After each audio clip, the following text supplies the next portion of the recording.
So today I wanted to get into more of like concrete information now, like what do I need to get started being a YouTuber or Instagram person or influencer or anything like that. So do you want me to?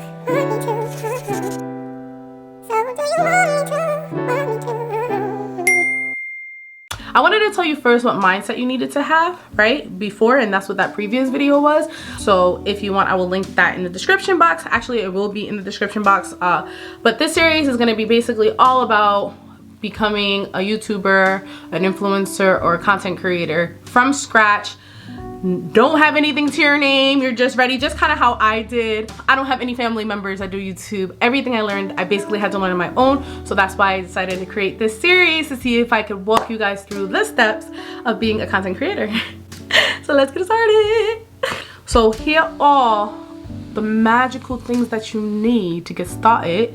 Now, there is a big misconception that you need to have everything. You need to have a really expensive camera. You have to have really crazy microphones. You have to have a really crazy backdrop. You have to have the most expensive ring light. No, like I'm gonna break down what you actually truly need, especially if you don't have money to your name to get started. Some people have bills, some people have responsibilities, and not everybody has time to go and search and find deals for some of the stuff that they need that all these other creators have. To get started, I want you to use what you have, and I'm gonna help you with what you have, and then later on I'll tell you what I use and how I upgrade it and what to do next. But right now, this is for people who are like, I wanna do this, but I don't know where to start. That's what this is. So let's get into the first thing that you need. So obviously, in order for you to make content, you need something to make content with, right? So most people create their content on their phone. I vlog on my cell phone. I upgraded to this phone for vlogging purposes. However, when I started doing YouTube, I used the phone that I own. It was like an iPhone 6 or something, or I don't even know what type of phone it was, but I started recording on that phone first. I didn't have a camera. I didn't have, you know, the most amount of money to invest in it. I didn't have the opportunity to do that. I couldn't upgrade my phone at the time. It just wasn't something that I had, but I was able to start creating content without those things. So the first thing you want to do is just have something to record with. I know that's super self-explanatory, but if you have an iPhone, great. If you don't have an iPhone, sure, you can use a Galaxy. You can use whatever you have as long as you're able to create content, take pictures, do those things, then you can move on from that. But just make sure that you have a recording device of some sort, okay? Super easy. You don't need to go and get a Canon right away. You don't have to go get an Nikon.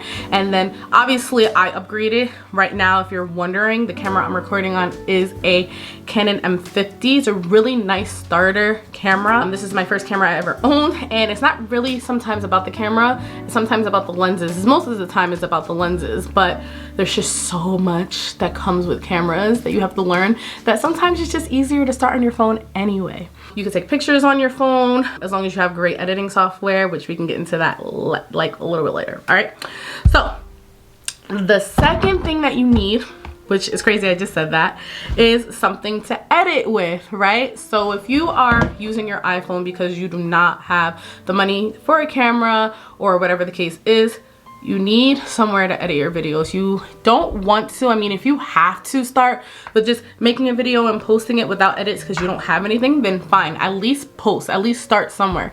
But at some point you're gonna have to invest in a software, or iMovie is free if you have an iPhone. I record and edit everything on iMovie because I just know it so well. That was the first thing I started with, that I don't really want to learn any other editing software, even though I know other editing softwares can do so much more. I'm just so comfortable with this. At some point I will upgrade to a better editing software, but for right now, iMovie works. If you have an iPhone, it's right on your phone. If you have a Galaxy, there's a couple of editing softwares. I have it here on my phone that you can use. The only thing is that you might have to pay monthly for them. So for example, one that's free but it's not quite free is Veed. You can use it as a video editing program, but I'm pretty sure that you can only do a certain amount of your videos. So if you're planning on doing longer content, you're gonna have to pay for the upgrade for that. Canva's also a really good one that's also free. However, like I said, there is a minimum or a maximum that they allow on the videos, so that's really frustrating. But there's a whole bunch of them. If you have any questions, hit me in my DM, _African_unicorn. If those are not working for you, we could work together to figure out what does work for you, because like I said, this is what I'm passionate about. I'm passionate about helping people, and if that means you need to shoot me a DM and ask me a question, I'm an open book. I'm gonna do everything I can. Hopefully there's not too many questions, but if there are, I'm here for you. All right. So you have your camera or whatever you're gonna record on. You have something to edit, and especially even on Instagram photos, which I'll do in a completely different video, you have to be able to edit your photos, get rid of the stuff that's in the background that isn't cute, or make it look brighter, have a certain aesthetic. There's things that you have to do. My Instagram is not the best. Like, if anything, I literally am so basic on Instagram, but I still get paid to post stuff on Instagram, so it can't be that hideous. But that's just because I can make it, I try to make very homey content. I make it seem like super natural. Like, I don't want to look like, oh, I went and set up a photo shoot. I want it to look like, oh, I just happened to take this picture because I was here. That's the type of content. But can gotta get a little boring. I probably should leave my comfort zone, but that's besides the point. I will do Instagram editing software in a different video. So if you're wondering how I edit my photos, I will do that separate, okay? But the third very important thing that you need is lighting. Now, if you are doing this part-time, which most people are starting part-time, the most important thing is to make sure that, you know, your camera can really get a clean, nice shot. If it's too dark, it gets pixelated, it looks blurry, people can't really see you, and then people are not going to want to watch your video because they can't really see you like that. When I first got started, I used my vanity lights. I have lights on my mirror, and that's what I did my makeup videos with. I would just do that, and I still do to this day. Like, my vanity lights are pretty okay. But the best lighting, which is also super free, comes from the sun. If I put my camera right in front of my window and sat right in front of it, that lighting is so beautiful. It's free, it's nice. The only thing is that I know I live in New York. It gets dark here at like 4:30 right now because it's the winter. So I can understand how that could be an issue, especially if you work during the day, you don't have time to get sunlight. But if you're off on the weekends, try to do most of your content, you know, in the daytime with the daylight, you know, so that way you can create a really beautiful shot without having to spend money on lighting. But if you do happen to have extra money, there's so many different ring lights that you can get. I'm pretty sure my ring light was only about $75, but it was also a Christmas gift. So when I said I wanted to start doing a YouTube channel, I was like, I need to get a ring light. I was freaking out, but my friend had already planned on getting it for me for Christmas, and I had no idea. And then she just surprised me with it, and I was like, oh. But before I had that, I just used what I had. I used the sunlight, I used my vanity lights. You don't need that to get started. It's just like the easiest thing to invest in when you're first getting started, because you could just plop your phone on there. It comes with a travel case most of the time, so it's a really good idea of getting a ring light. It's just easy. It's just easy to manage. When taking photos for Instagram, that can be a little bit more difficult because sometimes the ring light can create shadows. You can't have people walk in front of the light when they're trying to take pictures of you. So I have box lights, which you can't see right now, but I have these big square box lights that are better for like photography, especially if I'm gonna be taking pictures in home, but majority of the time I try to go outdoors. So lighting is important. So it's free, be in front of the sun. Do not put on your regular lamps and think that's gonna be enough lighting, unless you have really great overhead light. I don't know. For the most part, everybody uses ring lights and additional lights to make things look better, but the sunlight is perfecto. I'm telling you right now, the most beautiful content comes from being in front of a window. I swear, it's literally gorgeous. So the fourth thing that you need is not something that you necessarily need to buy or have, but you do need to have an idea of what your YouTube channel is going to be about. Look, when I first started with YouTube, it was like really hard to figure out what my niche was, and I didn't even know what a niche I didn't even know what having a niche meant, because that's something that people are gonna blurt out to you, like, you need to niche down, and you're like, okay, and then you freak out and you're like, I don't have a niche. When I first got started with YouTube, I had no idea what I wanted to do. I had no idea what type of videos I wanted to do. I was all over the place. I was reviewing skincare one minute, reviewing makeup products the next minute. Then I was doing a story time about Walmart experience. Then I was pranking people. Then I was vlogging. Then I just had no idea what I wanted. So at first I was doing a little bit of everything, but then I noticed trends of what people wanted to see, what videos were doing well, what I enjoyed creating the most. And for me, it just happened to be fashion. I like to do clothing hauls. I like to put on clothes and see how they fit and talk about brands and things like that. That is something that I love to do. So I eventually niched down to just fashion, and I actually opened up my niche a little bit more. It's more like plus size content creation or plus size influencing, plus size fashion. It's just beauty, and it's just the life of a plus size woman. And then my vlogging fun stuff is on a completely different channel, which is Leslie D Vlogs. Super brand new, only like 20 subscribers right now. But I knew that when I was putting my vlogging and stuff on my fashion channel, people weren't really messing with it, and I'm gonna explain why.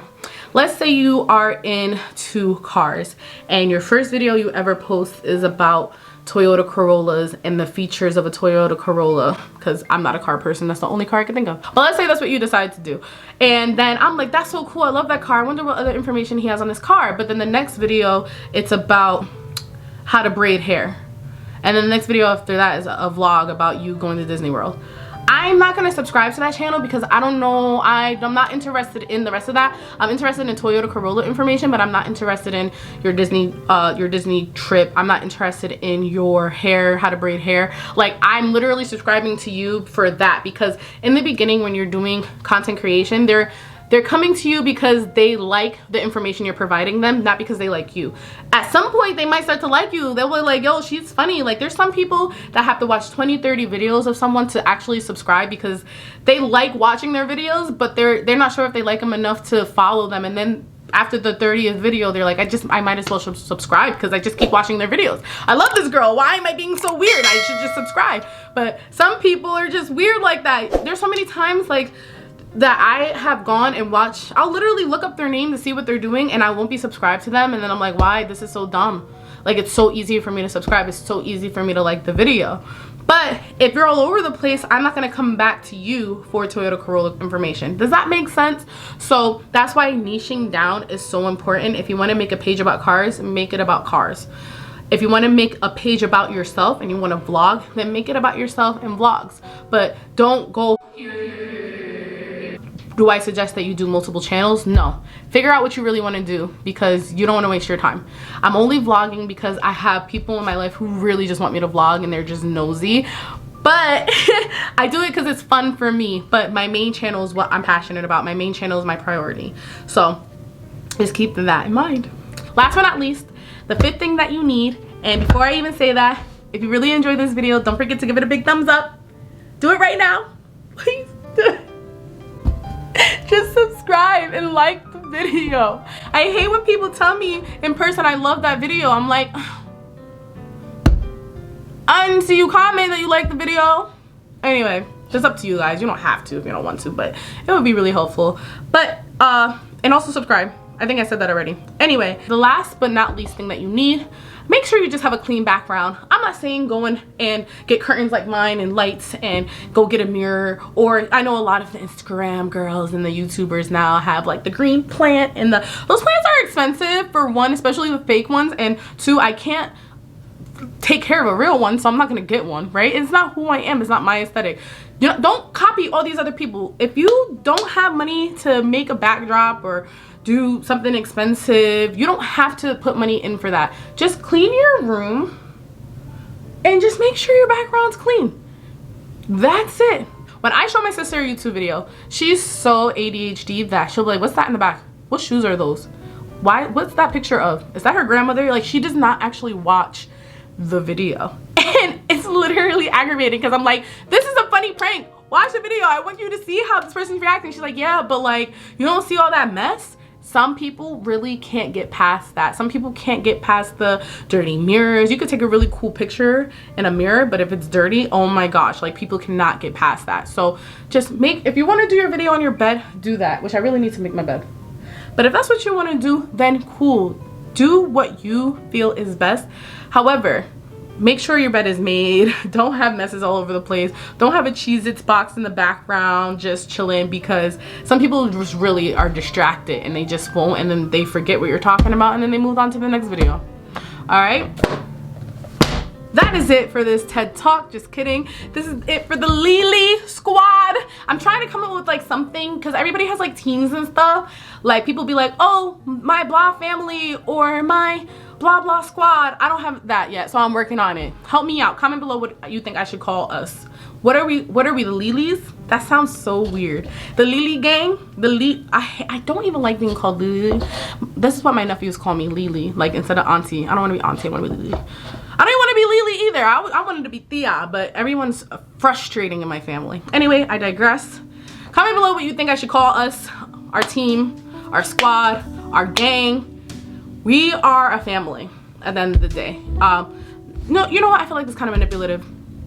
We are great friends, and I want you guys to feel free and open to reach out to me at any time you guys want. I really appreciate everybody who comments and asks questions and talks to me, because I don't have any friends, and for this is my outlet to meet people and get to know people and create really amazing relationships. So thank you guys so much for watching this video. I hope that this information helped. Comment below if you have any questions about your YouTube journey. I will get into my next video. I'm not sure what the topic's gonna be yet. Got to do a little brainstorming, but yeah, if this information is helpful, let me know. And thanks again for watching this video all the way through. I'll see you in the next one.